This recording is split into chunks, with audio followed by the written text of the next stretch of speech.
2016년 1월 31일 오전 하나님 말씀은 시편 119편입니다.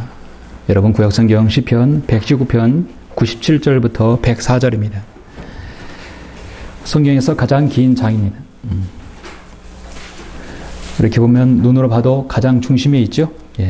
가장 중심에 있는 말씀이 바로 하나님의 말씀이라는 사실입니다. 119편은 온전히 하나님 말씀에 대해서 제시하는데 그 중에서 97편부터 104절까지 봉독해 올리겠습니다. 오 내가 얼마나 주의 법을 사랑하는지요. 그것이 종일 나의 묵상이 되나이다. 주께서 주의 계명들을 통하여 내 원수들보다 나를 더 현명하게 하셨사오니 이는 그것들이 항상 나와 함께 함이니이다. 내가 나의 모든 스승들보다 더 명철하오니 이는 주의 증거들이 나의 묵상이 됨이니이다. 내가 노인들보다도 더 깨달았으니 이는 내가 주의 법규들을 지킴이니이다. 내가 나의 발을 모든 악한 길에서 삼갔으니 이는 내가 주의 말씀을 지키기 위함이니이다. 내가 주의 명령들로부터 떠나지 아니하였으니 이는 주께서 나를 가르쳤음이니이다. 주의 말씀들이 내 입맛에 어찌 그리 단지요. 정녕 내 입의 꿀보다 더 다니이다. 주의 법규들을 통하여 내가 명철을 얻으오니 그러므로 내가 모든 거짓된 길을 미워하나이다. 아멘. 매 구구절절 하나님의 말씀들이 있죠. 하나님의 말씀이 있습니다. 오늘 이 말씀에 주님께서 복 주시기를 기도하시면서 잠깐 기도하겠습니다. 존귀하시고 위대하신 아버지 하나님, 주님께 감사를 드립니다. 예수 그리스도의 보혈로 구원받은 사랑하는 지체들, 이렇게 원근 각처에서 영과 진리로 경배드릴 수 있도록 인도하여 주심을 감사합니다. 이 경배를 주님께서 흠양해 주셔서 오늘 하나님의 말씀을 전파할 때 그 말씀에 기름 부어 주셔서 우리가 다시 한번 하나님의 말씀의 존귀함과 그 위대하심을 맛보게 해주시고 우리가 남은 생에 더 주님 말씀을 사랑하고 하나님 말씀을 아끼고 또 우리 자신이 하나님 말씀의 수호자가 되어서 그 말씀을 준행할 수 있도록 주님 인도하여 주시길 원합니다.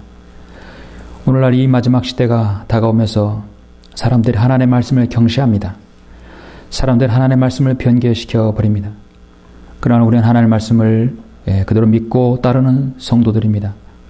주님께서 우리에게 주신 이 바른 말씀을 통하여서 바른 진리의 말씀대로 살 수 있도록 인도해 주심을 다시 한번 감사합니다. 저는 오늘 하나님의 말씀의 귀중성에 대해서 설교하려고 합니다.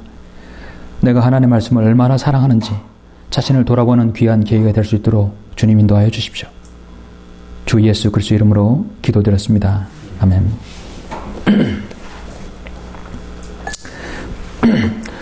오늘 오전 하나님의 말씀은 주의 말씀을 사랑하면 이라는 제목으로 설교하고자 합니다.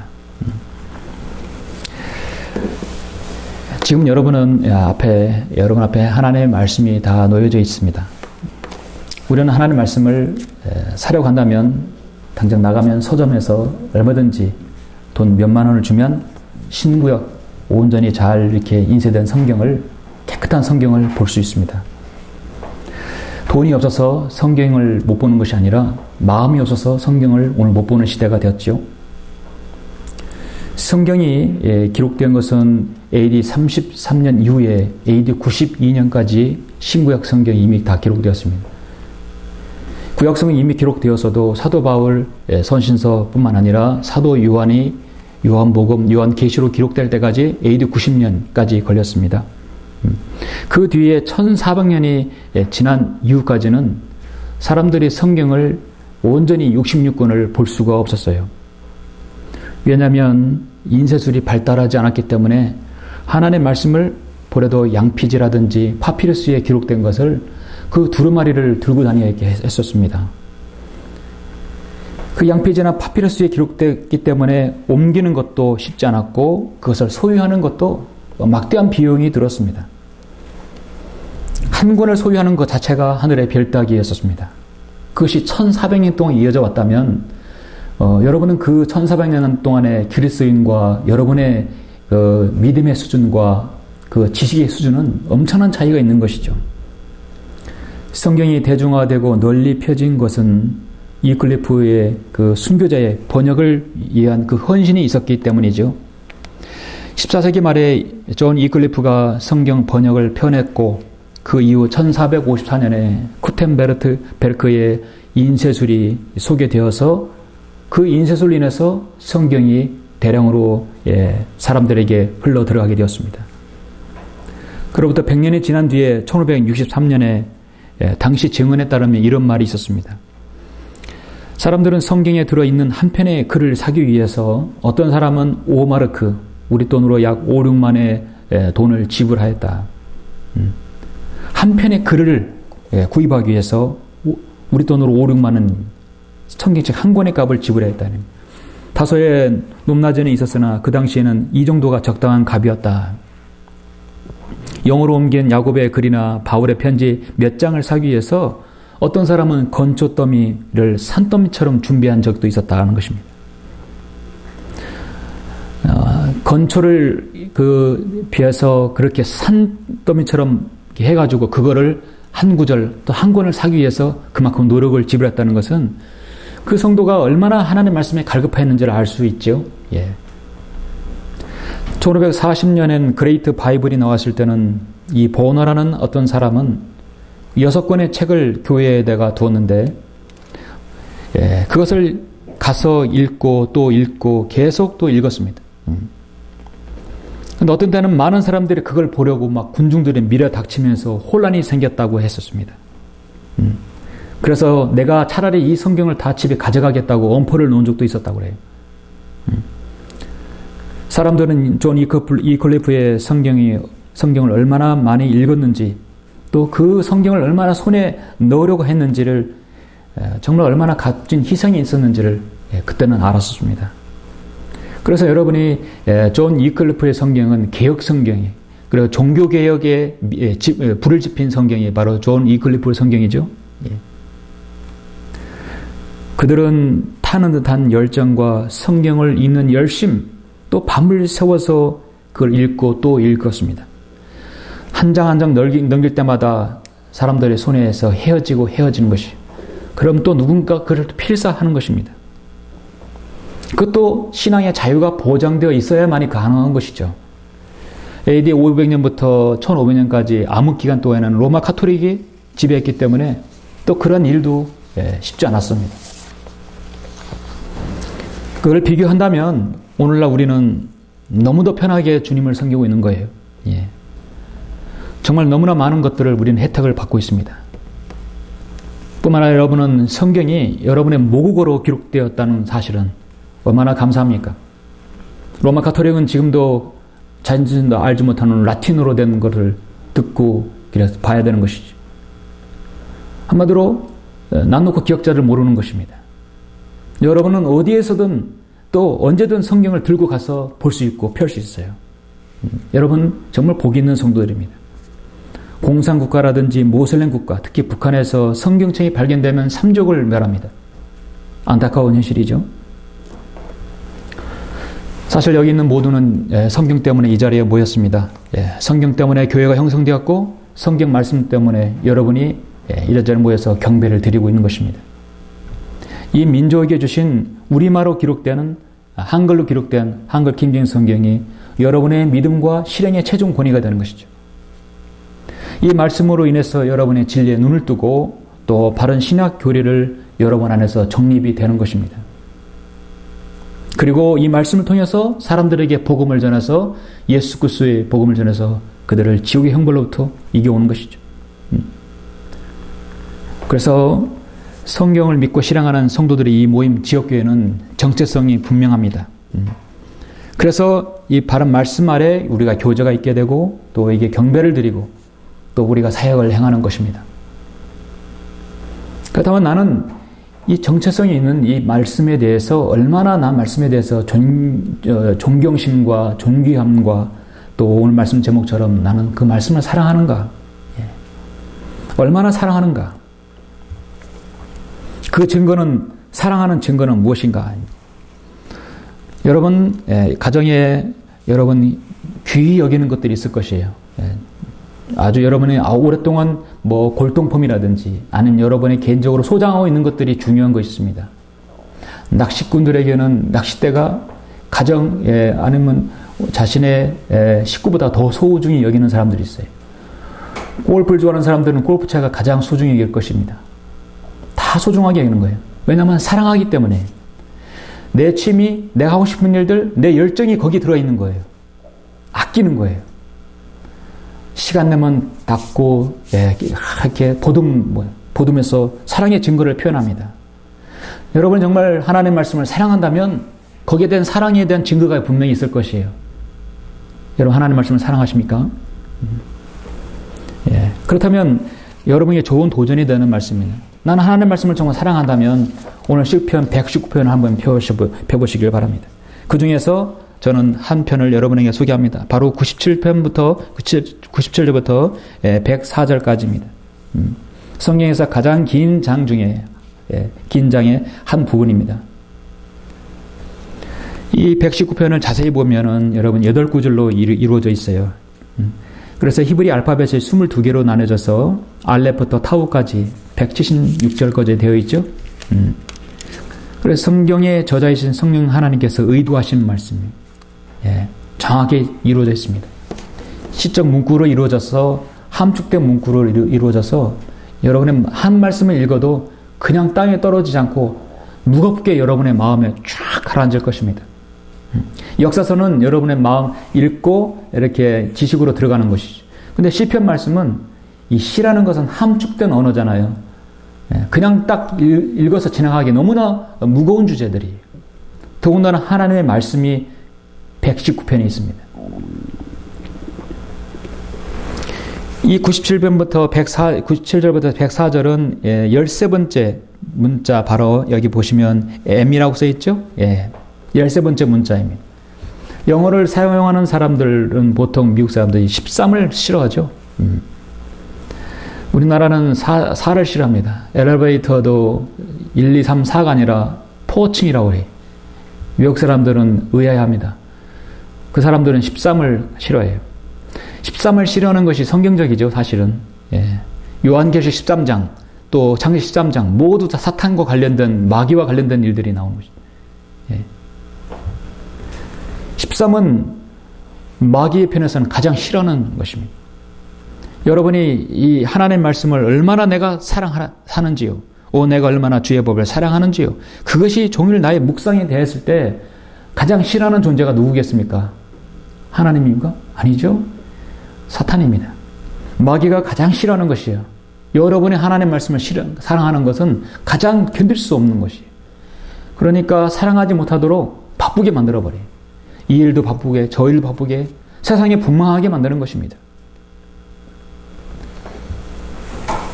우리나라에서 응급 상황이 이렇게 생기거나 사고가 생기면 119를 눌러요. 그러죠? 여러분의 영적인 상황, 여러분의 신앙적인 문제들, 교회 안의 문제들 모두 다 119편에 어떻게 보면 있다고 볼 수 있어요. 위급할 때 119를 부르면 여러분의 영적인 위급 상황일 때는 119를 부르면 바로 119편으로 와야 된다는 것입니다. 그럼 결국 하나님의 말씀으로 돌아와야 된다는 것이죠. 나는 주의 말씀인 주의 법을 얼마나 사랑하는가. 그래서 119편은 주의 법, 주의 말씀, 주의 율례 모두 다 하나님 말씀에 관한 것들이에요. 119편의 답변은 내가 얼마나 사랑했을 때 97절에서 내가 종일 주의 말씀을 묵상할 정도로 사랑합니다. 103절에 보니까 내가 정말 내 입에 꿀보다 더 달 정도로 사랑합니다. 20절에 보면 내 혼이 상할 정도로 사랑합니다. 127절에 보면 금보다도 사랑할 정도로 사랑합니다. 148절에는 밤의 경점 전에 깰 정도로 내가 주님 말씀을 사랑합니다. 자다가도 일어나서 하나님 말씀을 보아야 할 때가 있을 것이죠. 그렇죠? 여러분도 주님 말씀을 사랑하시죠? 저는 여러분이 정말 주님 말씀을 사랑한다면 단순한 이 설교가 어떤 공기만 진동하는 것이 아니라 여러분에게 좋은 도전이 되기를 원하는 것입니다. 지금 우리 천안 성익진도는 이 시점에서 여러분이 정말 주님 말씀을 사랑하고 그 증거가 있어야 할 때라고 보는 것입니다. 하나님 말씀을 사랑하는 증거를 저는 여러분에게 오늘 많이 있지만 그것도 줄여서 아주 중요한 4가지만 여러분에게 말씀을 드리려고 합니다. 여러분에게 이 증거가 있기를 원하는 것이죠. 또 이 말씀을 통해서 누구에게 도전을 줄 때 여러분이 말씀을 사랑한다면 이 정도는 되지 않겠는가 합니다. 주의 말씀을 사랑하면 첫 번째 주의 말씀을 들으라 하죠. 여러분 하나님의 말씀을 사랑하기 때문에 들으러 오셨죠. 경배에 있어서 가장 소중한 것은 하나님의 말씀을 듣는 시간입니다. 여러분 이사야 28장 잠깐 보시겠습니다. 여러분 이사야 28장 9절부터 13절을 보시겠습니다. 14절까지 보시겠습니다.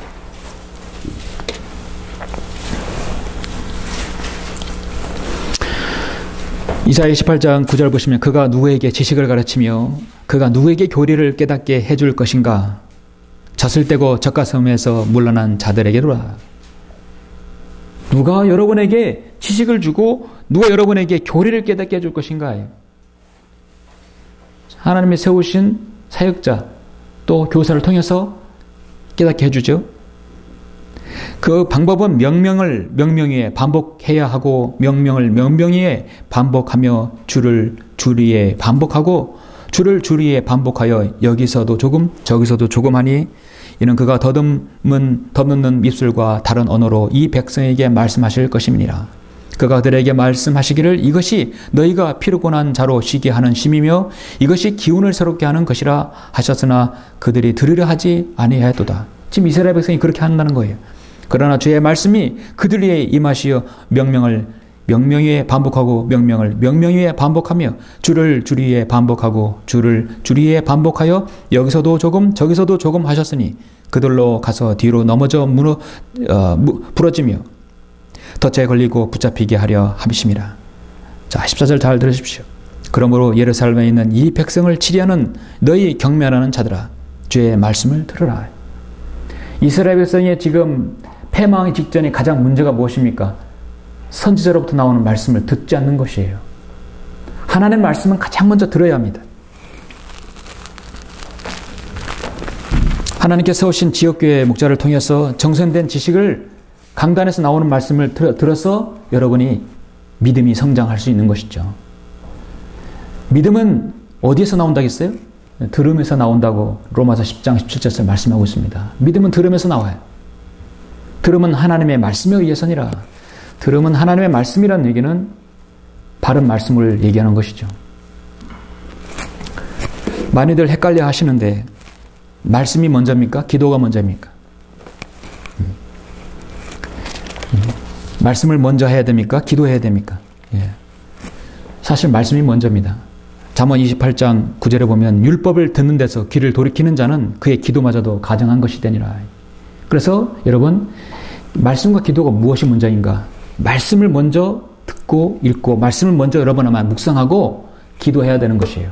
그렇게 해야 성령님께서 여러분을 진리 가운데 인도하셔서 여러분이 어떤 기도를 해야 할지 여러분의 그 기도에 성령님께서 함께 하시는 거예요. 기도는 하나님 아버지께 성령님의 도우심을 통하여 예수 그리스도 이름으로 기도하는 거죠. 아버지와 성령과 예수 그리스도 모두 다 나오죠. 그 성령님의 도우심을 얻을 수 있는 첫 번째가 바로 말씀을 들어야 되는 것입니다. 그래서 이는 여러분 안에 새로운 영적 생명이 있기 때문에 성장해야 합니다. 여러분 성장하는 것은 생명이 있기 때문에 생명의 증거예요. 생명이 있는 것은 성장해야 합니다. 이제 곧 봄이 되면 보도블록이라든지 우리가 생각하지 못한 곳에서 씨앗이 떨어져서 이렇게 이파리가 나오는 것입니다. 생명이 있기 때문이에요. 여러분 안에 영적 생명이 있으면 그 생명이 자랄 수 있는 유일한 근거는 말씀을 첫 번째 들어야 합니다. 경배는 첫 번째 하나님 말씀 듣기 위해서 있죠. 하나님 말씀을 듣는 자세가 중요한 것이 있는데요. 첫 번째 여러분 믿음을 가지고 들어야 되는 것입니다. 귀로는 듣지만 여러분 믿음으로 들어야 되는 것이죠. 아, 내가 오늘 하나님 말씀은 강단에서 말씀으로 내가 믿어야겠다는 말씀이 자세가 있어야 됩니다. 이 시간은 내가 강단에서 나온 말씀을 통해 무엇이라도 하나 내가 얻어가겠다는 그 믿음이 있어야 됩니다. 두 번째는 집중해서 들어야 되겠죠. 마음을 하나님께 고정시켜야 되는 것입니다. 설교자는 응시하고 설교자는 성도를 응시해서 들어야 합니다. 세 번째는 말씀을 들을 때 은혜가 되는 부분에서는 가감없이 마음속으로나 여러분 입을 표현으로나 아멘이라는 말씀이 나올 수 있는 것이죠. 마음의 아멘이 되든 육신의 입으로 아멘이 되든 여러분 인색하지 말아야 될 것입니다. 그러면 그 호응이 있는 것이죠. 네 번째는 마음의 자세를 낮춰야 되는 것입니다. 주님, 제가 듣겠습니다. 주여 말씀하소서, 주의 종이 듣나이다. 그 말씀은 내가 온전히 받아들이기 합당합니다. 주님 말씀은 항상 옳습니다. 라는 자세가 있어야 되겠죠. 마지막으로는 긍정적인 마음으로 받아들여야 합니다. 사실 모든 설교자가 타입이 달라요. 스타일도 다르고 억양도 다르고 모습도 다르지만 모든 것이 달라요.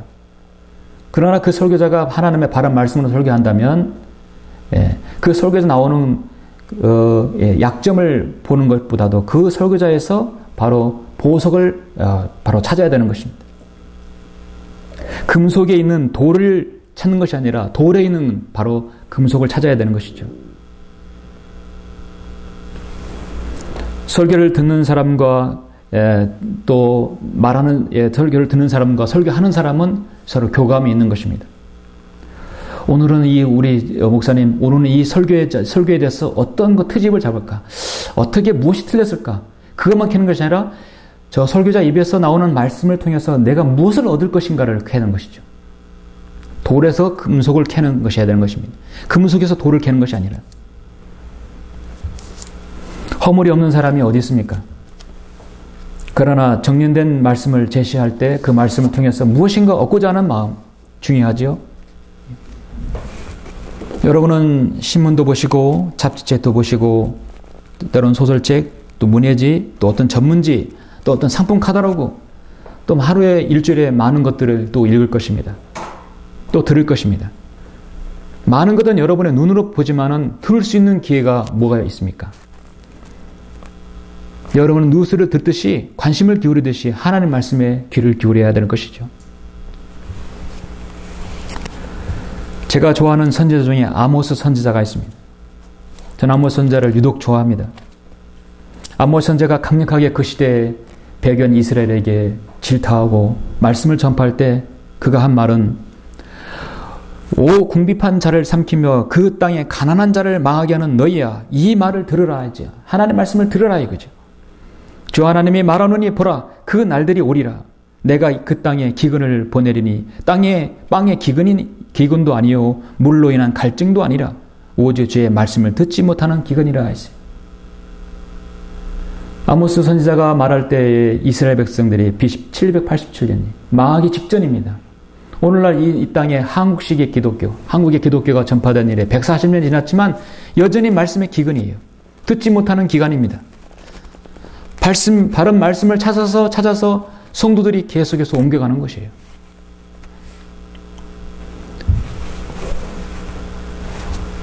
사람들의 허물과 그것들은 넘어갈 수는 있지만 바른 말씀을 제시하지 못하는 것에 대해서는 있을 수 없는 거예요. 그렇죠? 여러분 용수초를 이렇게 탁 눌러놓으면 어떻습니까? 손만 떼면 탁 튀어나가는 거예요. 기회만 되면 이 자리를 떠나고 싶은 마음. 얼마나 많은 사람들이 있어요. 무엇 때문에 그렇습니까? 말씀을 들으려고 왔는데 내가 원하는 말씀이 없는 것이. 하나님의 바른 말씀을 파헤치고 갈파하는 말씀이 없다면 얼마나 힘듭니까? 이 민족이 그런 상태예요. 바른 말씀이 없기 때문에, 부재하기 때문입니다. 여러분 하나님의 말씀을 사랑한다면 두 번째는 어떻게 해야 됩니까? 두 번째는 주의 책을 찾아 읽으라. 여러분 잠시 이사야 마찬가지입니다. 이사야 34장을 보십시오. 이사야 34장을 보시면 주님의 명령입니다.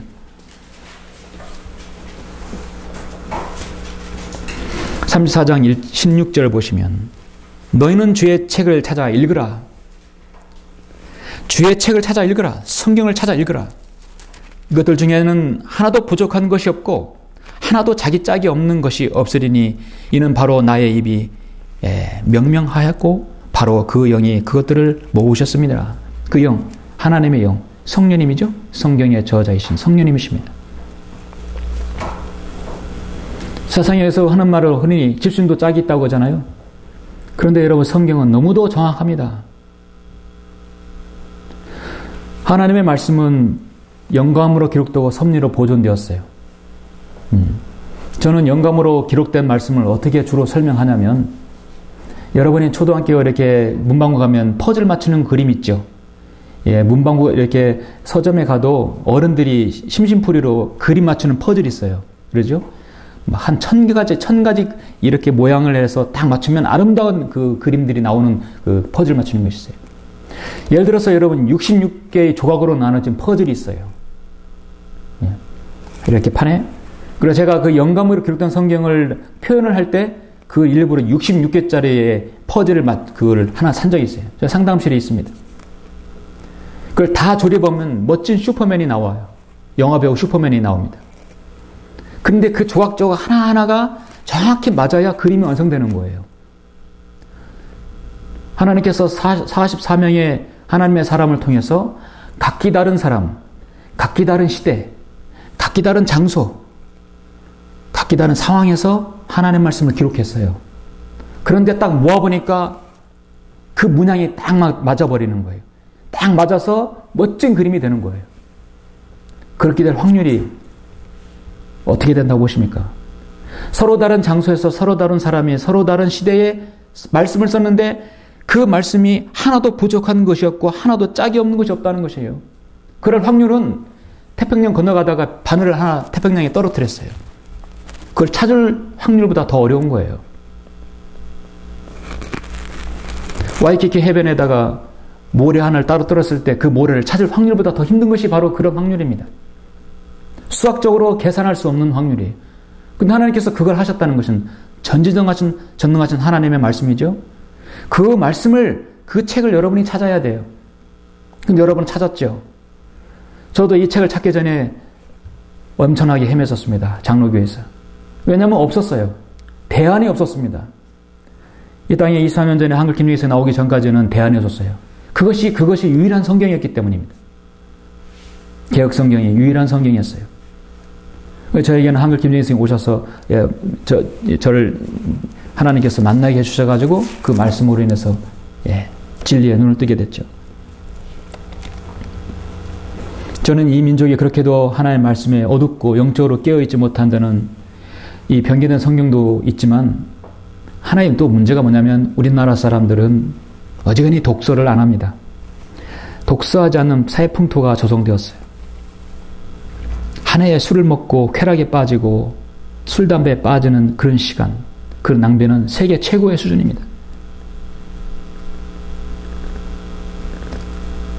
성경을 체계적으로 공부하고 또 말씀을 읽는 데 있어서 기독교 인구 비례에 보면 세계에서 가장 적은 수준이라고 그래요. 800만, 900만이란 기독교 인구 중에 책을 그렇게 많이 안 읽는 것이, 성경을 가르쳐야 할 교사나 목사나 신학자들은 바른 말씀을 찾아서 읽질 않아요. 여러분이 하나님의 말씀을 찾아 읽어야 합니다. 여러분 잠시 디모데후서 3장을 보시겠습니다. 디모데후서 3장 16절 보시면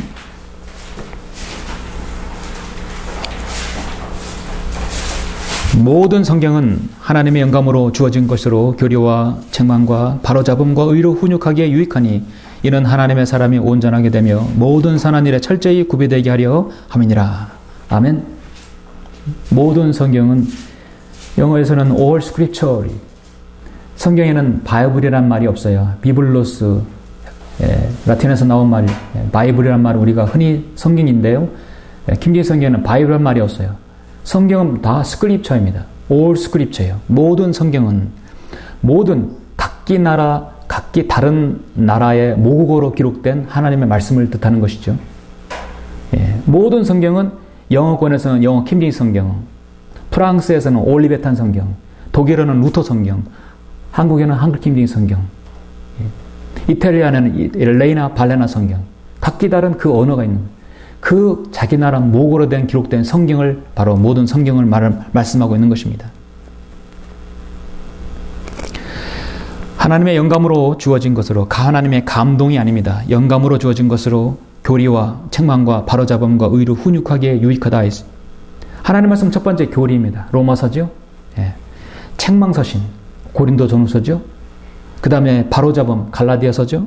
의로 훈육하기에 유익하니 그 이유 있는 서신서가 의로 훈육하는 것입니다. 이는 하나님의 사람이 온전하게 되며 모든 선한 일에 철저히 구비되게 하려 함이니라. 모든 성경 하나님의 영감으로 주어진 것이다. 과거형이 아니라 항상 현재형으로 해놨습니다. 그렇기 때문에 너희는 주의 책을 찾아 읽으라 했을 때 이건 현재형이에요. 항상 현재형으로 성령님께서 하신 이유는 지금도 앞으로도 과거도 현재도 미래도 항상 하나님의 말씀이 열려있다는 것이죠. 지금 이 시간 2006년 1월 31일 이 시간 하나님의 말씀을 찾아서 여러분이 읽고 있는 것입니다. 바른 말씀을 통해서 사탄의 이름과 실체에 대해서 기록한 책을 찾아 읽어야 합니다. 이사야 14장 11절에 오 아침의 아들 루시퍼야 내가 어찌 하늘에서 떨어졌느냐 민족들을 연약하게 하였던 내가 어찌 땅으로 끊어져 내렸느냐. 여러분은 사탄의 실체에 대해서 밝힌 책으로 하나님의 말씀으로 읽어야 합니다. 너와 침해될 계명성이여 어찌 그리 하늘에서 떨어졌으며 너 열국을 덮은 자여 어찌 그리 땅에 찍혔는고이.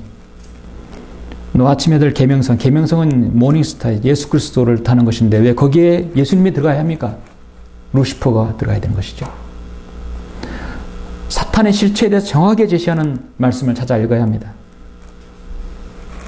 욥기 41장 1절에 보면 내가 갈고리로 리비아단을 끌어낼 수 있겠느냐 또한 끈으로 그의 혀를 맬 수 있겠느냐. 리비아단 바로 사탄입니다.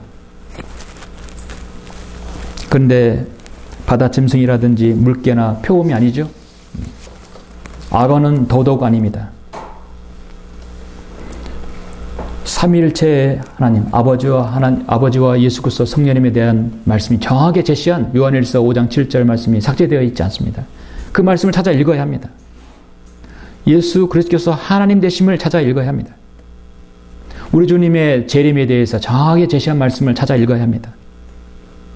성도들의 영적 삶에 지침을 주는 말씀을 낱낱이 기록된 하나님의 말씀을 여러분이 찾아 읽어야 합니다. 어떤 사람은 하나님의 말씀을 바른 말씀을 찾는데 10년, 어떤 사람은 5년, 어떤 사람은 20년 걸린 사람도 있어요. 그 말씀을 빨리 찾을수록 하나님께서 여러분에게 많은 조명을 주시는 것이죠. 그 말씀을 찾을 때 여러분은 인간의 혼이 이렇게 귀중하구나. 지옥의 실체를 알 수 있겠구나. 하나님의 말씀을 이렇게 읽고 나니까 무엇보다 하나님께서 나에게 최상의 평안을 주시는구나. 여러분 알 수 있는 것입니다. 여러분은 하나님의 말씀을 사랑한다면 말씀을 읽어야 됩니다. 주의 말씀을 사랑하면 세 번째 증거는 무엇입니까? 성경을 상고하라. 여러분 상고하는 것과 읽는 것과는 다르지요? 잠시 여러분 요한복음 5장을 보시겠습니다. 우리 주님께서 명명하신 말씀 요한복음 5장 39절 말씀입니다. 성경을 상고하라. 이는 너희가 성경에 영생이 있다고 생각하미니 그 성경은 나에 관하여 증거하고 있습니다. 그렇죠? 성경을 통해서 예수 그리스도를 모르면 안 되죠. 성경을 통해서 예수 그리스도의 초림과 재림을 구별할 수 있어야 합니다. 그래서 성경을 상고하라고 명명하고 있습니다. 그 어떤 성경도요, 성경을 상고하라는 명명이 주어지지 않습니다.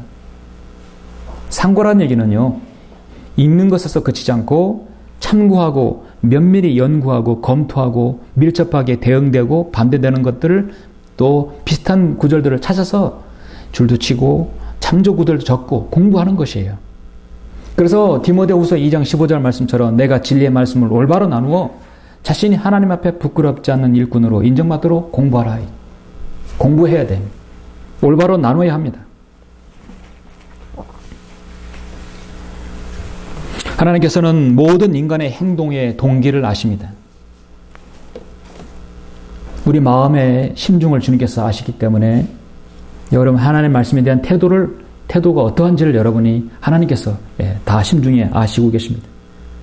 여러분 하나님의 말씀을 존중하지 않으면 하나님께서 여러분 존중하지 않으신다고 사무엘상에서 말씀하고 있죠.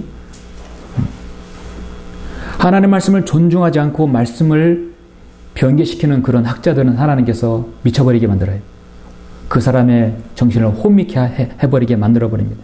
심지어 사탄에게 넘겨줄 수도 있어요. 구약의 이스라엘 제사장들이 제사를 드릴 때 아무나 그 소나 양을 잡지 않아요.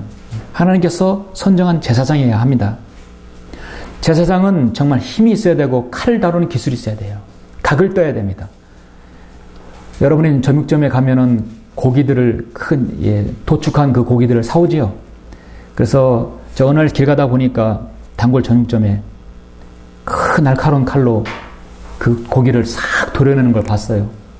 아, 그 도려내는 솜씨가 얼마나 능숙하든지요. 각각 부위별로 하나 건드리지 않고 이렇게 싹싹 아주 부위별로 나누어서 이렇게 분류하는 걸 봤습니다. 보통 솜씨가 아니에요. 구약의 제사장도요, 예리한 칼날을 가지고 양날인 칼로 베어서 뼈까지 싹 갈라서 관절과 골수를 드러내고 분리시켜서 제사를 드리는 것입니다. 육체적인 힘과 기술이 필요한 것입니다. 하나님 말씀을 설교하고 제시하는 사람도 마찬가지예요. 그런 영적인 체력과 하나님 말씀 갈파하는 능력이 있어야 합니다. 예리한 양날을 가진 칼입니다. 그래서 이 하나님 말씀을 각계 하나님께 주신 말씀들을 설교자는 이 말씀으로 잘 요리를 해서 영적 양식을 해서 여러분에게 제공하는 것이죠. 시장에서 사온 여러분 물건들을 가지고 바로 먹을 수 있습니까? 주부가 그 손맛으로 맛있게 요리를 해야만이 먹을 수 있죠. 하나님의 바른 말씀 통해서 맛있게 영적인 요리를 해서 영적 여러분 양식을 여러분이 제공하는 것입니다. 또 이 하나님의 바른 말씀을 통해서 양날은 가진 칼입니다. 인간의 혼과 영을 쪼개는 능력을 가지고 있어요. 우리의 어두운 면들, 또 하나님께서 보시기에 좋지 않은 부분을 다 도려낼 수 있도록 하시는 것입니다. 예수 그리스도의 보혈은 우리의 죄를 깨끗이 하지만 하나님의 말씀의 물은 우리의 더러워진 양심까지 다 깨끗이 다 씻어버리는 것입니다. 그래서 여러분도 하나님의 말씀을 잘 계속 여러분 공부해야만이 그 칼을 다루는 것이에요. 날카로운 칼을 어린 아이에게, 여러분 가난한 아이에게 면도날을 주면 어떻게 되겠어요? 끔찍하겠죠. 하나님의 바른 말씀은 양날의 산 칼이에요. 그 칼을 가지고 여러분 계속 잘 다룰 수 있는 걸 배워야 합니다. 그래서 그 칼이 어떻게 쓰여지는지를 알아야 합니다. 오늘 하나님께서, 우리 주님께서 말씀하셨습니다. 성경을 상고하라. 상고하라. 해도 되고 안 해도 되는 게 아니라 상고해야 합니다. 왜냐하면 너희가 성경에 영생이 있다고 생각하니 그 성경은 나에 관하여 증거하고 있다. 우리 주님에 관하여 증거하고 있는 것이에요. 우리 주님께서 구약의 말씀을 통해서 초림하시고 또 어떤 부분은 재림하셔서 천년왕국을 이루신다는 말씀을 구별해야 합니다. 어떤 사람이 생을 보내서 영원한 불못에 떨어져서 그 사람 생이 어떻게 되는지, 파멸되는 인생이 어떻게 되는지를 우리는 또 성경을 통해서 알 수 있는 것입니다. 그래서 여러분의 성경을 상고하면 여러분이 가장 먼저 드러나는 현상은 여러분에게 지성을 주십니다. 지성을.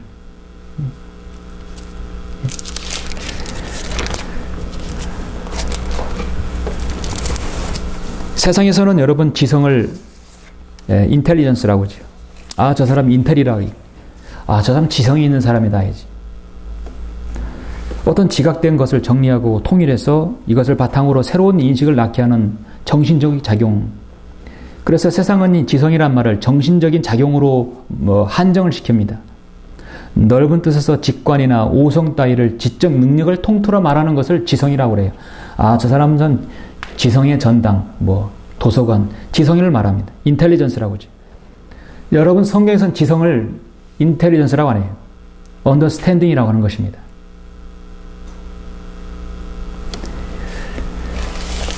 잠언 말씀에서 보면은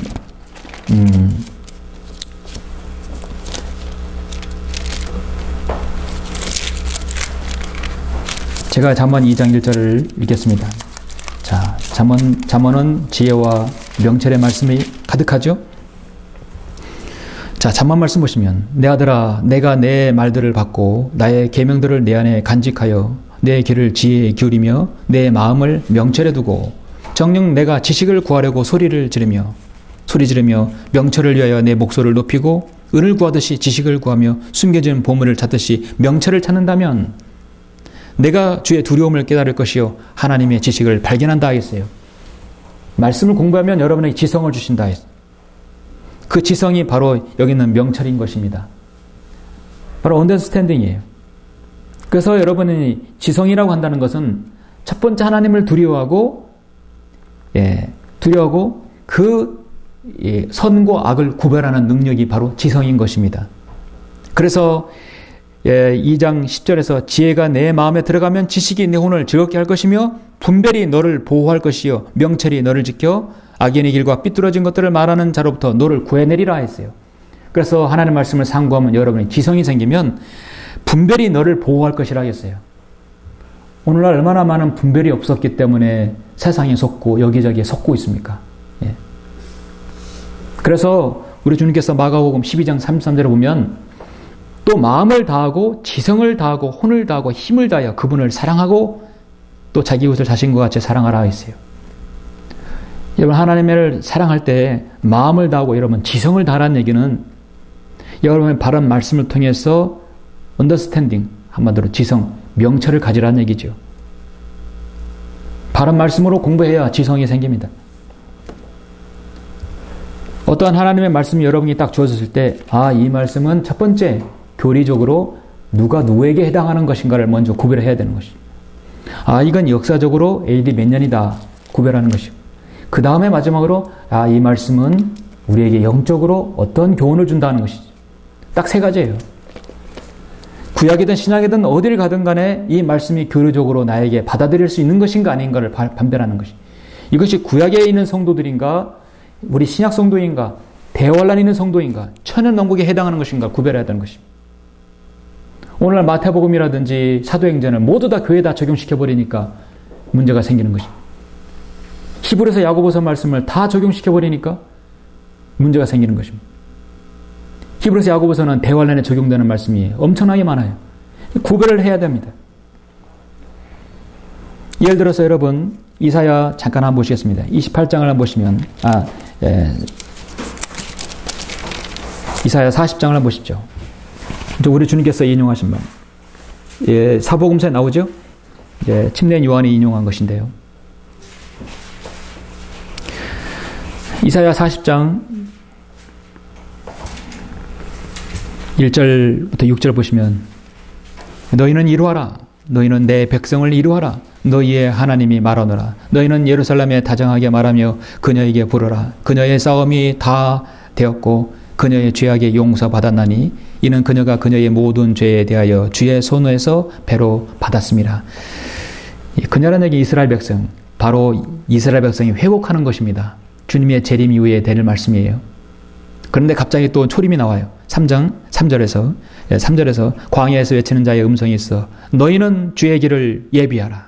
사막에서 우리 하나님의 대로를 곧게 하라. 여러분 벌써 많이 듣던 말씀이죠. 침례인 요한이 예수님의 길을 예비할 때 6개월 전에 말씀하신 것이에요. 바로 여기를 지금 인용한 것이죠. 4절 보면 모든 골짜기는 솟아오를 것이며 모든 산과 작은 산은 낮아질 것이라. 구부러진 곳이 곧게 되며 울퉁불퉁한 곳들이 평탄게 되리라. 주의 영광이 나타나게 될 것이며 모든 육체가 그것을 함께 보리니 이는 주의 입이 그것을 말씀하셨습니다 하노도다. 바로 여기 이 말씀은 재림에 관한 부분이죠. 5절은 4절 5절은 재림에 관한 부분입니다. 처음에 재림에 대해서 얘기하고 다시 초림에 대해서 얘기하고 다시 재림에. 어떤 하나님의 말씀은요. 초림과 재림이 이렇게 섞여 있어요. 한 절 안에도 초림과 재림이 구별되어 있는 것도 있어요. 여러분 하나님의 말씀을 공부하지 않으면 잘 구별할 수가 없는 것이에요. 그러니까 예수님의 재림을 초림에다 적용시켜버리면 교리상으로 문제되는 것이에요.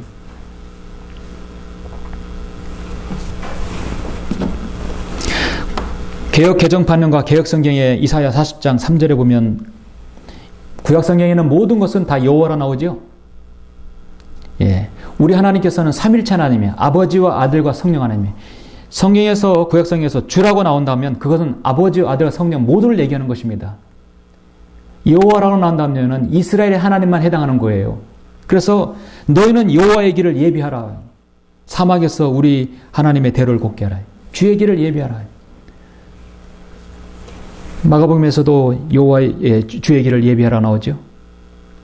그런데 개역 성경에서 여호와의 길을 예비하라 했을 때 병기된 성경을 통해서 여호와 증인들은 완전히 그 성경을 통해 당한 것이, 여호와 증인들이 가장 싫어하는 게 뭐냐? 예수님이 여호와라는 사실이거든요. 예수님은 여호와 하나님 맞아요. 창조 하나님이시죠. 근데 여호와 증인들이 그거를 인정하지 않는 거예요. 예수님은 피조된 신이기 때문에 절대 여호와가 되지 않는다. 그래서 예수님을 여호와로 인정하지 않아요. 여러분이 여호와 증인 만나면 딱 하나만 제시하면 돼요. 사복음서에 주의 길을 예비한 사람이 누구냐? 침례인 요한의 주의 길을 예비하라. 그 주가 누구냐 했어요. 당연히 마가복음은 예수님이죠. 예수님이다. 자, 그럼 이게 어디서 인용되었냐? 이사야 40장 3절에서 인용되었다가 딱 갖다 펴주세요. 그리고 그들 성경으로 보여줘요. 너희는 뭐예요? 거기 여호와의 길을 예비하라. 당신이 말한 예수님 바로 여기 여호와다는 것이죠. 스스로 함정이 빠져버리는 것이. 하나님의 말씀을 알게 되면 그 어떤 이단, 그 무엇이라도 여러분 두려울 게 없습니다. 주일날 오후에 성경학교의 강좌에서는 이제 시작되었습니다. 약 1년 정도에 걸치면 여러분은 말씀을 정말 신학교 그 이상의 수준으로 여러분 그 지적인 그 지성을 여러분 명철을 가질 수 있으리라 저는 생각합니다. 오늘날 이 시대에 살아가는 사람들에게 가장 요구되는 능력이 바로 영적 분별 능력이에요. 아, 이 사람이 거짓말 하는구나. 아, 이 사람이 성경을 모르는구나. 분별할 수 있는 능력을 여러분 길러야 되는 것입니다. 주의 말씀을 사랑하면 마지막 네 번째 무엇입니까? 오늘 본문 말씀입니다. 주의 말씀을 묵상하라. 오늘 본문 97절 이 말씀을 하려고 지금까지 했습니다. 오, 내가 얼마나 주의 법을 사랑하는지요. 그것이 종일 나의 묵상이 되나이다. 주께서 주의 계명들을 통하여 내 원수들보다 나를 더 현명하게 하셨사오니 이는 그것들이 항상 나와 함께 함이니이다. 내가 나의 모든 스승들보다 더 명철하오니 이는 주의 증거들이 나의 묵상이 됨이니이다. 여러분 조금 전에 명철 보셨죠? 명철은 선과 악을 구별하는 능력이에요. 명철이 생기려면 지혜가 있어야 돼요. 지혜가 있으려면 지식이 있어야 돼요. 하나님의 말씀에 지식이 생기면 지혜가 있고 지혜가 있으면 명철이 생기는 것이죠. 자, 여러분은 하나님의 바른 말씀을 하세요. 세상에 지식이 없어도요. 세상에 내가 배운 것이 없고 내가 경륜이 없어도 말씀만 제대로 알으면 그 어떤 것도 다 여러분이 그거를 깨뚫을 수 있는 능력이 가르칠 수 있어요. 심지어 나의 모든 스승들보다 더 명철하오니 이는 주의 증거들이 나의 묵상이 됨이니이다. 내가 노인들보다도 더 깨달았으니 이는 내가 주의 법규들을 지킴이니이다. 세상에 경륜이 있고 세상에 지식과 학식이 뛰어나다 할지라도 하나님 말씀 모르면 아무것도 아니라는 것입니다. 내가 나의 발을 모든 악한 길에서 삼갔으니 이는 내가 주의 말씀을 지키기 위함이니이다. 내가 주의 명령들로부터 떠나지 아니하였으니 이는 주께서 나를 가르쳤음이니이다. 주의 말씀들이 내 입맛에 어찌 그리 단지요 정녕 내 입에 꿀보다 더 다니이다. 주의 법규들을 통하여 내가 명철을 얻으니 그러므로 내가 모든 거짓된 길을 미워하나이다. 자, 명철이 있으니까 참과 거짓을 구별할 수 있는 것이죠. 하나님께서 구약에 짐승들을 바치라 했을 때 모든 짐승들 다 한마디로 개나 소나 다 바치라는 게 아니었어요. 반드시 두 가지 조건이 있어요. 반드시 대세김질을 해야 된다는 것이. 그리고 쪽발해야 돼요. 예. 이 굽이 갈라져야 되는 것이죠. 굽이 갈라져야 돼요. 돼지는 굽이 갈라졌지만 대세김질하지 못해요. 돼지는 절대 하나님께 드리는 것이 아니었어요. 모슬렘들이 예루살렘 전문했을 때 그들이 예루살렘을 뭐라 합니까? 핍박하고 하나님 모독하는 것이에요. 성전에다 돼지 피를 발라버리는 것이. 모독하는 거 알기 때문입니다. 돼지는 절대 하나님께 드리는 불결한 짐승이에요. 그래서 지금은 이 시대는 예수 그리스도의 죽으심으로 이후에 먹는 것은 제한되지 않죠. 하나님께서는 반드시 굽이 갈라져야 되고 대세김질해야 됩니다. 굽이 갈라졌다는 세상과 성별하는 얘기예요.